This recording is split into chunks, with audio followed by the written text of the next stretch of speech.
నేను గతంలో చాలాసార్లు కూడా చెప్పినా, నేను ప్రజలకు సమాధానం చెప్పుకునే పరిస్థితుల్లోకి పోతా ఉన్నా, ఖచ్చితంగా చెప్పాల్సిందే అని. నేను కూడా ఒకప్పుడు ప్రశ్నించి సమాధానం చెప్పుకునే పరిస్థితికి వచ్చిన.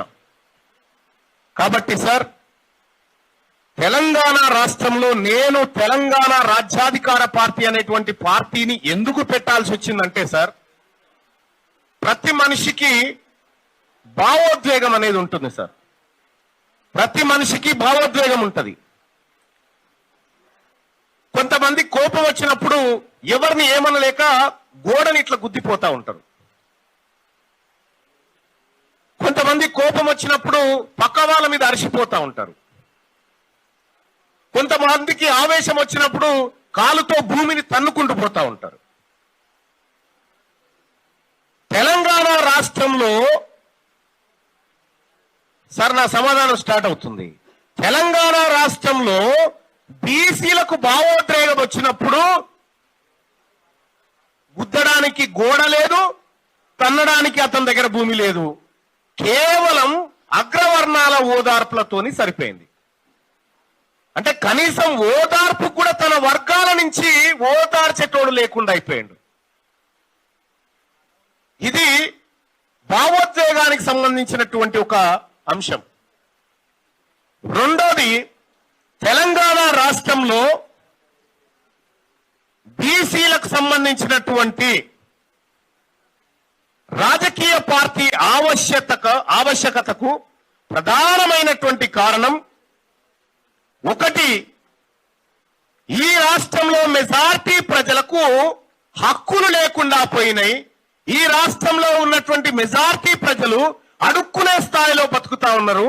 వీటన్ని అంశాలకు మూల కారణం రాజ్యాధికారం ఒకటే వీళ్లకు పరిష్కారం అనేటువంటి అనేకమైనటువంటి డాటాలు ముంగటేసుకొని ఏ అంశంలో ఏం జరిగింది, విద్యలో ఏం జరిగింది, వైద్యంలో ఏం జరిగింది, ఇండస్ట్రీలో ఏం జరిగింది, సినిమాలో ఏం జరిగింది, పాలిటిక్స్ లో ఏం జరిగింది, కోల్గేట్ల దగ్గర ఏం జరిగింది, ఆఖరికి ఈడబ్ల్యూఎస్ కోటా దగ్గర కూడా ఏం జరిగింది అనేటువంటి అన్ని అంశాల సంఘర్షణ, అన్ని అంశాల మదన సంఘర్షణ ఈ రాజకీయ పార్టీ ఆవిర్భావ ఆవిష్కతను తెలియజేసింది మాకు. ఇంకంతేకాదు, తెలంగాణ రాష్ట్రం వచ్చిన తర్వాత మా బతుకులు మారుతాయి అనుకున్నటువంటి బీసీలు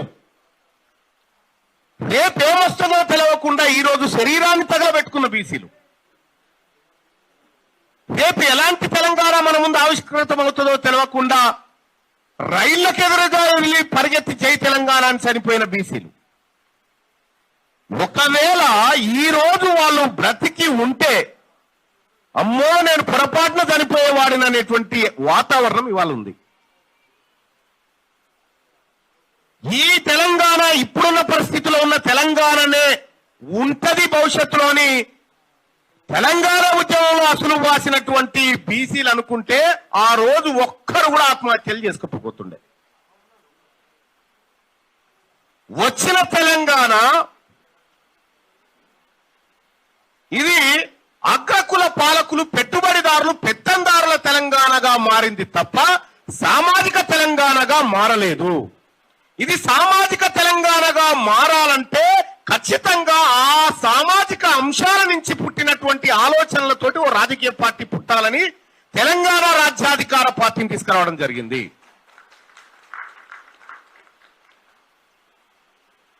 ఈ బడ్జెట్లలో అంటే కళ్ళ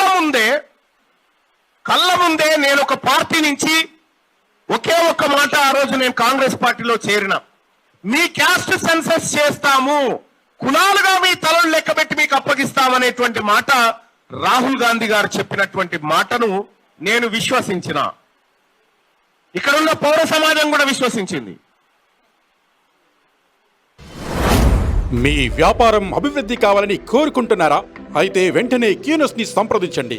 schools, colleges, banks, shops, office promotions, land promotions, political promotions, restaurant promotions, hospital promotions, పుట్టినరోజు వేడుకలు, శుభకార్యాలు, వ్యాపారాలు ఏవైనా, సందర్భం ఏదైనా ఇప్పుడే క్యూనస్ ద్వారా తెలియజేయండి. మీ వ్యాపారాన్ని అభివృద్ధి చేసుకోండి.